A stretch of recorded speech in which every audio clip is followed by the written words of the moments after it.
Morning everyone. So I'm Ruth Butterfield. I'm one of the inspection managers who covers Norfolk, and my colleague Kim is sitting over there, and she covers the other half of Norfolk. So most of you probably will have come across somebody from our teams coming out to one of your services. So we're sitting here trying to see if we can work out if we recognise people. I have to say I haven't noticed any faces yet, but we don't get out as much as our inspectors do. So I had to think about what we were going to do for our presentation, and one of the things that was obvious for us to look at was the State of Care report. And I've taken some of the information from the State of Care report that we publish every year and looked at it in the context of integration, which I think I hadn't realised that Christine was talking quite a lot about integration and how important that is. So I think it's worked out quite well by some sort of strange fluke. So if you can see from the slides, we've looked at this as across the system as the Commission. So we found that there is regional variation. Levels of integration are different. Now, I don't know if people have worked in other areas of the country. I've certainly worked in other areas of the country, and integration is at different levels in different parts of the country. So we have, in our report, talked about an integration lottery. So there are various levels of integration between health and social care occurring. There is ineffective coordination of services and some fragmented care in some areas. Current funding mechanisms for health and social care need to focus on individual organisations' performance rather than joined-up care. And certainly something that we're doing within the Commission is looking at systems increasingly. But we have systems reviews, so we're looking at areas and we're looking at the whole system. So we're looking at how health, social care all work together, and we're inspecting the whole system, and that's certainly one of the things that we're looking more increasingly at. Obviously, some of the things that are important to think about are funding, commissioning, regulation and performance management, all conspire to focus on individual organisation performance rather than ensuring people got joined-up care based on individual needs.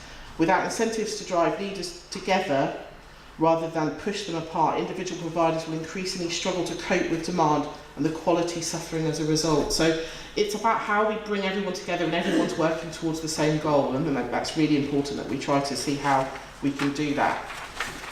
You'll have to excuse my voice might give out. I've been fighting off a cold all week. So the quality of care that we see now, who's seen the TV this morning, TV news this morning? No one. Anyone heard the radio today? One of our local trusts has made it onto the national media. I'll come on to that in a moment. So, NHS hospitals across the country, 60% are good. It's not quite such a positive picture in Norfolk. Obviously, we have the Norfolk and Norwich and the Queen Elizabeth both inadequate, and James Paget is the good one. GP practices, I struggled a little bit to compare data here. I did want to have a kind of picture because obviously GP surgeries do cross county boundaries, so it makes it a little bit trickier. But on the whole, across the country, 91% are good. Mental health services, 70% are good, and obviously today it's been announced that Norfolk and Suffolk Foundation Trust are inadequate and doing special measures for the third time. And I suspect some of you will see the impact on that in your services. Some nodding, yeah, so if you're connecting into things like DIST and other services, they do impact upon your services. And then adult social care, nationally we have 79% are good. Anybody want to guess how much it is in Norfolk? Higher or lower? Only just 78%. So I wasn't going to turn into Bruce from Scotland. So overall, the picture has improved slightly, but there are regional variations, and obviously sometimes the whole system has an impact. So I think the Mental Health Trust and the acute hospitals, their impact is something that will be felt by all of us in terms of what we see in services.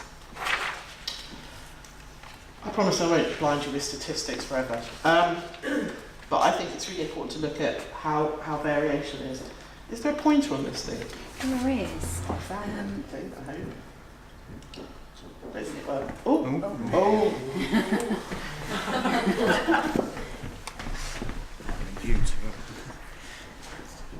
Technology is a marvellous thing. There we go.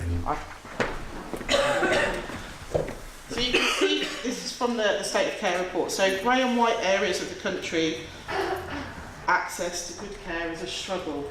We're looking a bit grey. White, there is no minimum 30-minute access to an NHS hospital, and grey means that they have 30-minute access to a good or outstanding hospital. So it's an interesting picture of the variation that you see across the country in terms of services. So, I hope I'll turn it the other way around. Yeah. It's going to go badly wrong. So, I've taken out the rest of the slides because they're all about health and mental health trust and things like that. So I didn't really want us to focus on those, but I wanted to focus on adult social care. So some of the things that are in here. So quality, 79% we've already said rated good. Unmet needs is increasing. So 1 in 7 older people have unmet needs. Home care agencies handing back contracts. So 44 councils in 2017, 2018 had contracts handed back, and obviously most of you will know that it's been in the news about Allied, particularly recently. Fewer eligible for public funded services, so 12% real-term cut in financial thresholds since 2010, 2011. So more and more people are not being eligible for council funded care. Nursing home bed numbers mix, so in some areas you're seeing a rise. So there's a 44% rise in some areas, and then a 58% reduction in other local authority areas. So you can see that there's a variation going on all the time in terms of the market and how the situation is.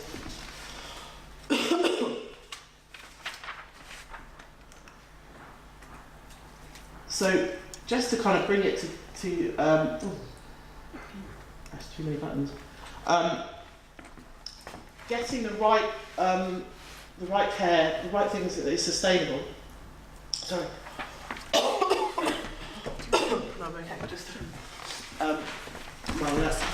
My cough is not so good today. So, quality care for people, workforce to deliver care, access to care and support, capacity to meet demand, funding and commissioning. All of those things need to work together in order to get people receiving good care in the system. So if we focus on adult social care, so I think we've kind of repeated a little bit here, but so 79% are rated good, 3% are outstanding, 17% require improvement, 1% inadequate. This is overall nationally. So improvement, so we've got improvements in services that were rated inadequate. So of the 396 that were rated inadequate, 89% have improved their rating. 63 fewer nursing homes. Of the 3,031 rated requires improvement, 42% have stayed the same, 7% have dropped to inadequate. So you can see that there are people who are improving and there are others that unfortunately aren't improving this. They're being impacted and they are dropping down. What I tried to do then,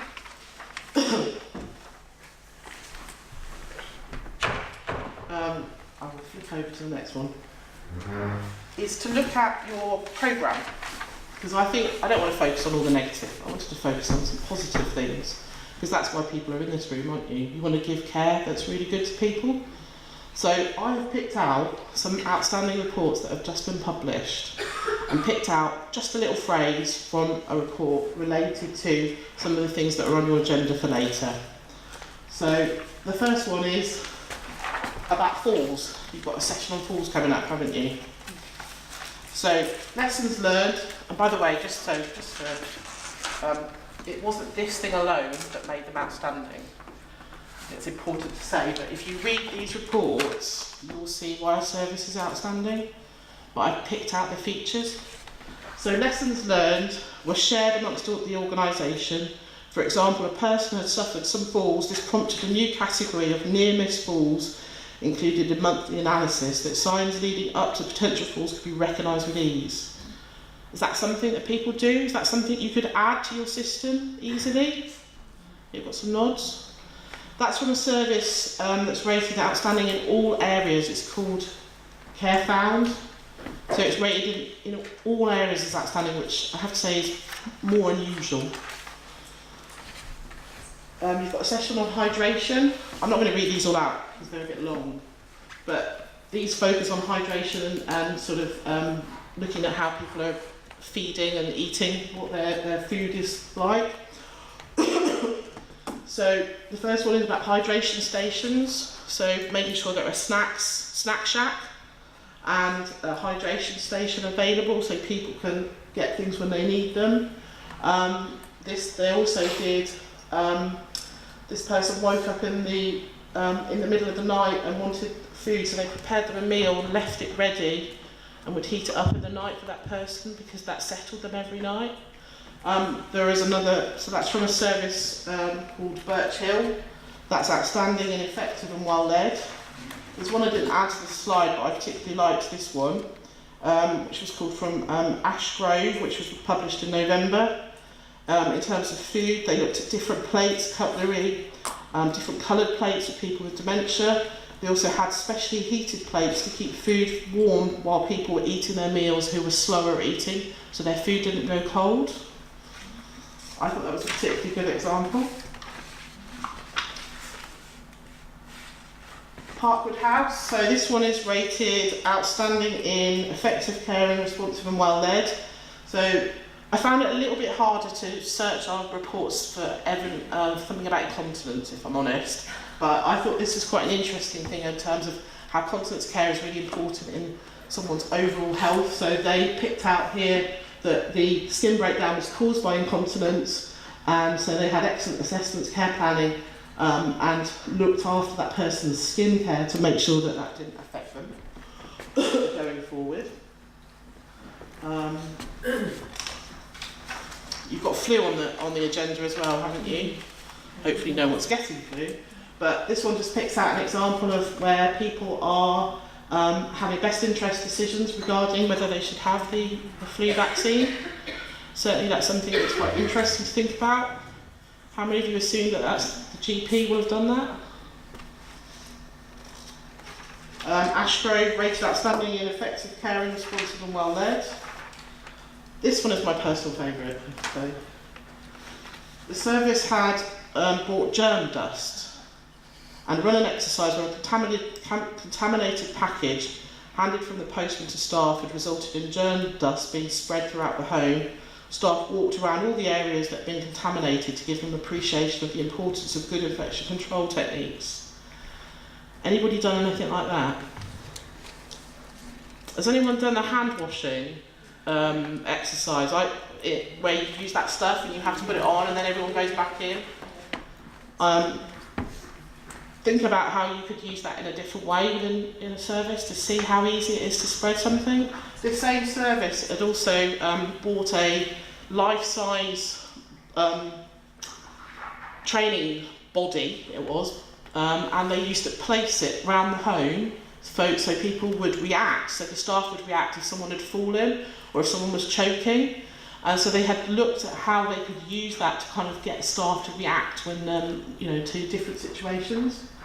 So that one is rated effective caring, responsive and well led as outstanding.